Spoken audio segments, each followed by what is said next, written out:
There you go. Now you see me. So this is more of free history. See, subscribed. I encourage you. I know not everyone is into American history. I get that. But the people who are, seriously, check out this channel. I think you'll like it. I have nothing to do with it. I'm not affiliated with it whatsoever. I saw the George Rogers Clark one, told him it was awesome. Said I had some pictures of everything, showed you guys, and decided to just keep rolling with it. So my dogs have been, they eat their wet food and then they now eat their dry food, and every dog does this. They get mouthfuls of food, run out, drop it, and then they eat 2 pieces and then run and go get a new pile, and they form it somewhere else, and then form it somewhere, and then they growl at each other for walking near their piles.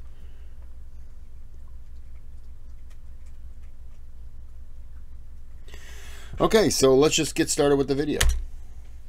As Peter Stephan de Ponthieu, Baron von Steuben's personal secretary, strolled through Valley Forge one May morning. I just want to say I'm sure von Steuben will be a video that will be done, just because he did contribute to Valley Forge, the troops and stuff.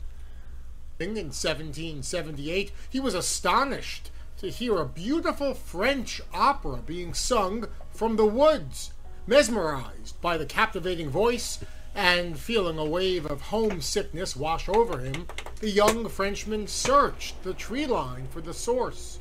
What he discovered left him stunned. The man he found was an imposing mixed-race man wearing a continental dress uniform. The cultured young Frenchman was astonished. Recounting the experience years later, de Ponthieu wrote, "He would have been a valuable acquisition to the French opera, where I have never heard a voice of such extraordinary power and at the same time susceptible of modulation. I heard he was in the service of the United States and had the rank of colonel.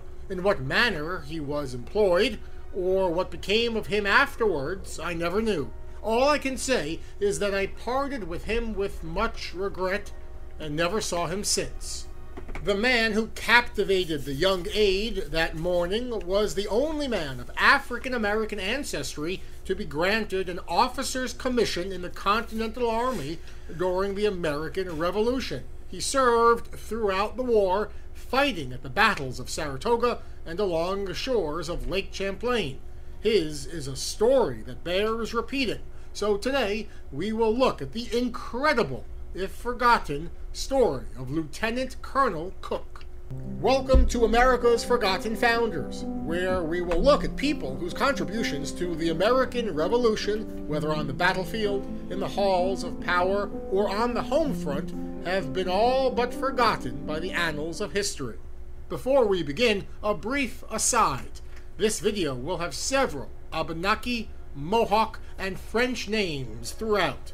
I am not fluent in any of those languages, and despite my best efforts, I will probably butcher some of the pronunciations. I know what that feels like. Out of the way, him and I have something in common then. Let us begin. Sometime around 1740, the man who would go on to become Colonel Lewis was born Neaman Rigunant, which roughly translates to variegated bird in Abenaki, to a black father and an Abenaki Native American mother. Variegated means exhibiting different colors, especially irregular patches or streaks.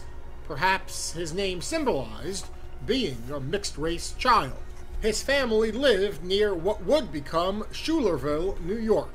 When Cook was still very young, his family was captured during a 1745 French Mohawk raid. A romanticized portrayal of an Indian raid. I don't think there's anything that would be romanticized about that. It's probably brutal. I love how it's always put like that. Not you know. Do you understand what I'm saying? I don't know if I explained it good. Into colonial territory. A French officer, Mr. Lecorne, originally planned to enslave the boy, his mother pleaded with the officer to let the boy remain with her. The Mohawk warriors serving with the French supported the young woman. The officer relented, and young Nieman Rigunant accompanied his mother and his captors to Kanawake, a Mohawk village south of Montreal. The boy was adopted by a Mohawk family and renamed Akia Tonharon Quen, which translates as, he unhangs himself from the group. The boy... Can I just say something? Go back in time, if you could. This would be more for the American, well, for anyone really, but more for Americans, because you would understand where I'm saying, where I'm going with this.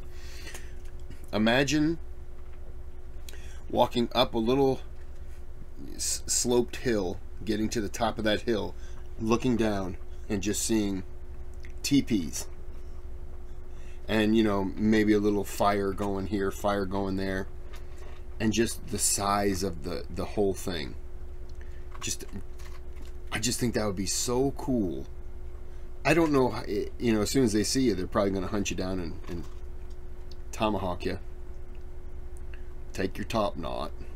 But it's just like, just the idea of to me, it's something I think about also is like crawling up to a bluff and looking down and seeing buffalo, just buffalo galore. Used to be somebody about 1,000 yards that way. They used to have buffalo when we first moved here, and there's a place, it's about 10 miles away, where they have it's not the same thing at all, Chris. Clydesdales. Now there are buffalo probably about 25 miles away that way. All those buffalo eventually died, but there's another place about 25, no, it's more than that. It's probably 45 miles away. None of that matters. Grew up learning the Mohawk language and customs. Because the village had a Jesuit mission nearby, young Aki Tonharonquen learned to speak, read, and write English and French. After his mother died, he agreed to live with a Jesuit missionary near the village. When he reached adulthood, the young man officially converted to Roman Catholicism, being baptized either Colonel Lewis or Lewis Cook. After his baptism, Colonel... Oh, so he got baptized and then he took the American name. Gotcha. Lewis Cook returned to live with the Mohawk of Kanawake until the French and Indian War broke out in 1754. Wow. The young warrior marched to war alongside the many Mohawks who fought alongside the French. Though records are scarce, a friend of Cook, the mixed-race missionary Eleazar Williams, would later write that Cook fought at several famous battles, including Braddock's defeat in 1755. Cook later fought at the Battle of Fort Oswego in 1756. Later that same year, he was wounded in a skirmish near Fort Ticonderoga by Rogers' Rangers. So if he was at Braddock's defeat, Braddock died then. And that was when Washington was there with Braddock, and he kind of rallied the troops to get him out of there. Interesting. If you kind of think about it, the natives and the French fought the British and the Americans, and then like 20 years later, he's fighting with the Americans against the British. If I'm understanding it right, I could be wrong. 1758, the bright and ambitious Cook was given his first command at the Battle of Carillon. We don't know what unit he commanded, but the battle was a ringing French victory, and Cook was allegedly praised directly by the French commander, General Montcalm. He commanded his men at the Battle of Sainte-Foy in 1760 near Quebec. The ultimate French defeat disheartened the young Cook. He became increasingly alarmed as more and more British settlers encroached on his people's land. He moved away with his new wife, Marie Charlotte, to a Mohawk village near Quebec. Despite identifying as a Mohawk throughout his life, Cook broke with his tribe when the American Revolution began. He opted to side with the 13 colonies alongside the Oneida and Tuscarora. His hatred for the British, who he blamed for settling on his people's lands, turned out to be more important than tribal loyalty. The two tribes that were mentioned, I don't even remember the name of. I apologize. I don't want to go back. Anybody wonder what happened to them? I'm not going to go back now, but I might do it tomorrow. The battle-hardened Cook offered his services to General George Washington in 1775. He and a band of Oneida warriors accompanied the ill-fated Quebec expedition in 1775. Cook, despite being ill, successfully retreated with the remaining Continentals. Throughout 1777, Cook commanded a sizable band of Tuscarora and Oneida warriors at the battles of Saratoga and the Battle of Oriskany. In the spring of 1778, Lewis accompanied an Oneida delegation to Valley Forge. Reportedly, he impressed the Continental Army officers. He was tall, good-looking, intelligent, well-mannered, and cultured. Thank you. In 1779, Cook was sent with his band of warriors to destroy British ships on Lake Champlain. While this was his primary mission, he was also to keep an eye on Joseph Brant, a British-aligned Mohawk leader in the area. The two would engage in a personal war. They became bitter, lifelong enemies. Halfway through the year, in recognition of his services, the Continental Congress officially commissioned Cook a lieutenant colonel in the Continental Army on June 15, 1779. Wow. It was the highest rank awarded to a Native American during the war and the only commission granted to a man of African American ancestry. Cook's fluency in English and French proved invaluable for his people diplomatically. He personally led the delegation to greet General Rochambeau on his people's behalf in 1780. His ability to speak perfect French shocked the French and Continental officers alike. Later the same year, Cook fought at the Battle of Clocks Field near St. Johnsonville, New York. Reportedly, Lieutenant Colonel Cook accused his superior, Brigadier General Robert Van Rensselaer, of cowardice and treason for refusing to pursue the retreating British Mohawk force, commanded in part by his rival, Brant. Cook's last action would come during the Battle of Johnstown in October 1781. The battle was one of the last engagements in the northern theater of operations.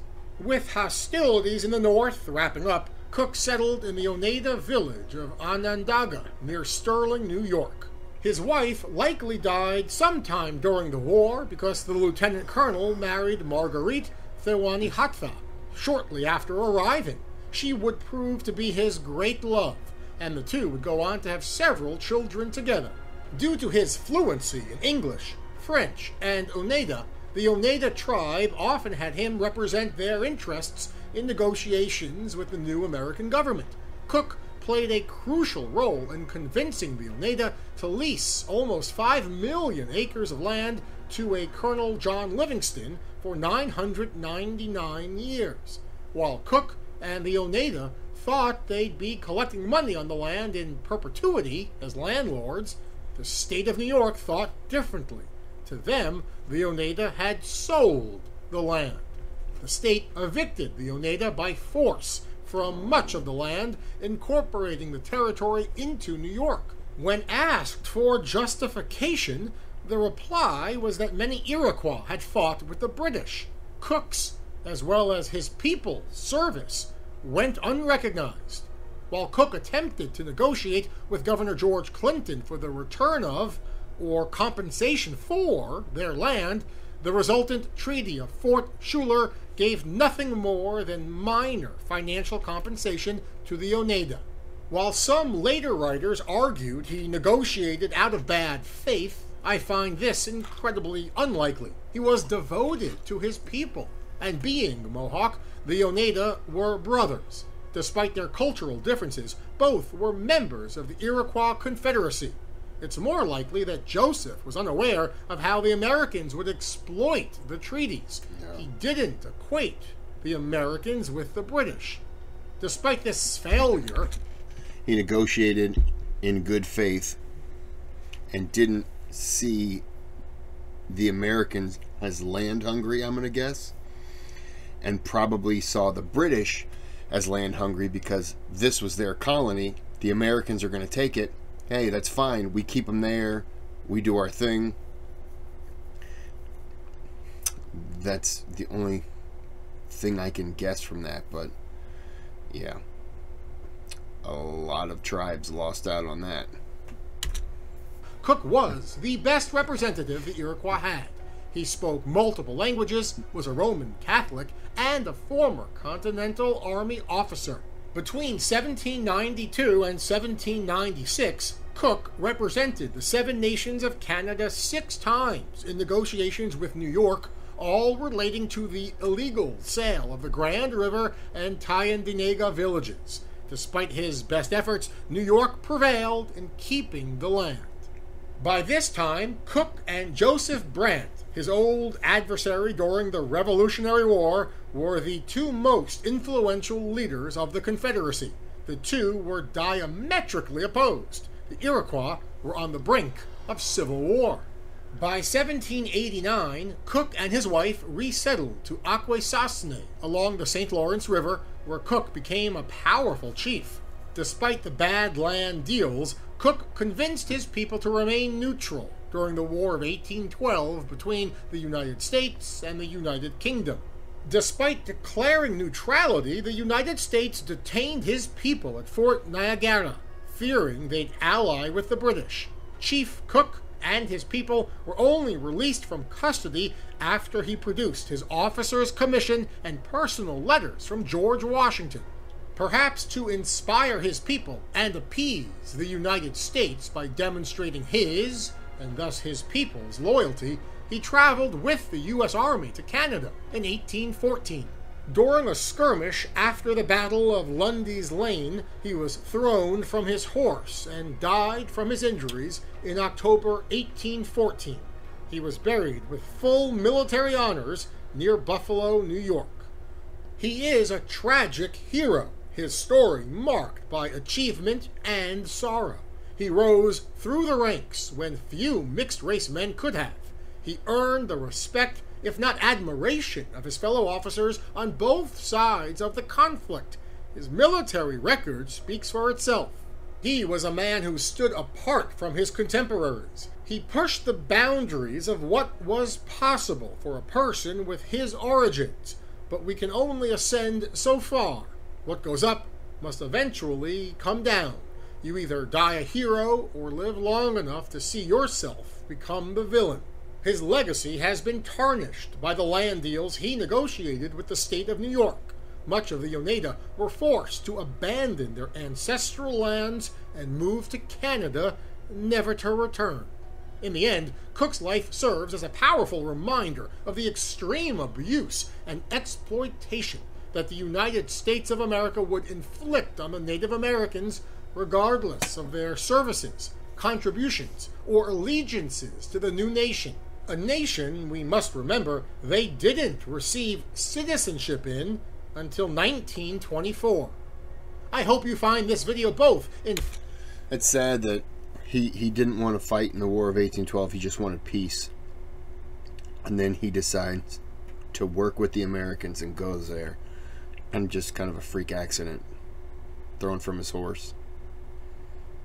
That's too bad. Because, you know, he went just begrudgingly. He didn't want anything to do with it. But if it would help... He's probably, okay, look, I'll help. But my help is going to... We're going to start talking about this New York land deal thing. It's too bad. But, you know, hey, I knew the name, but I didn't know much about him. So I'm definitely going to do another one of these. Okay, I'm going to end this here. Like and subscribe. And till the next time, have a good day, have a good night.